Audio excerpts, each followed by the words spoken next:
¿Qué te cuento? Soy príncipe azul, literal. Cuando lo conocí, no lo era. Él estaba en su época de desmadre. Haz de cuenta que he first messaged me. He like followed me, liked all my pictures, but I was like, like, I'm not like, I was not looking for a relationship. I had just gone out of a really bad relationship. So I was like, hombres, like, hell no, far away from me. Like, I don't believe in them. They're all liars. They're all cheaters. So like, I seen that a guy like followed me and liked all my stories. I was like, And like an hour later, the same guy followed me again and liked all my pictures again. And I was like, oh, and sent me a message.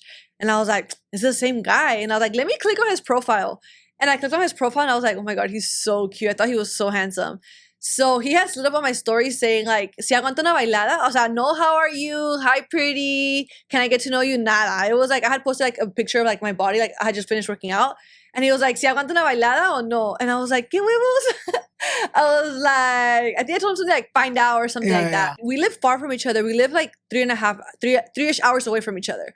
So there was going to be a baile in Fresno, which is like an hour away from me and 2 hours away from him. He was like, I'm going to be here. And the funny thing is my friends had been convincing me to go. And I was like, no, I don't really like bailes. That's not really my vibe. Like, I'm not going to go. But when he told me he was going to be there, I was like, fuck, like I'm going to go. And my friends ya no querían ir. And I was like, come on, like, we're going to have so much fun. Like, let's go. Pero porque estaba picada con él, lo quería conocer. And then at the baile, like, I had been looking for him. Like, we had been looking for each other. Luego me confesó que me había visto de lejos, pero como que le dio, como que I intimidated him, como que no quiso acercarse. And then at some point, like, we made eye contact, y ahí pues ni cómo decir de que, oh, I didn't see you. So we went up to each other, y we stayed together the whole baile. That was my first baile I've ever gone to, but he had gone to multiple. And he says that that's the first time he's ever stayed with the girl the whole baile.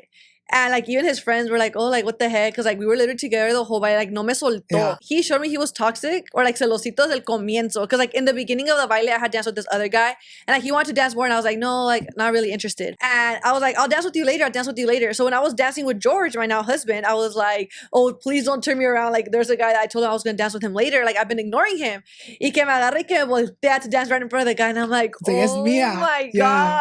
But like me encantó. I was like, he's kind of like celoso. When I first met him, I was like, it's never gonna work. We live far as heck. He was in his etapa de desmadre. Like he was like being a fuck boy. Like he was like just going out every weekend. Like I remember when I was working at Target at 4 a.m. and like sometimes I'd be like, oh, like I just woke up, I'm gonna go to work at 4 a.m. and he was still out partying. And I was like, this guy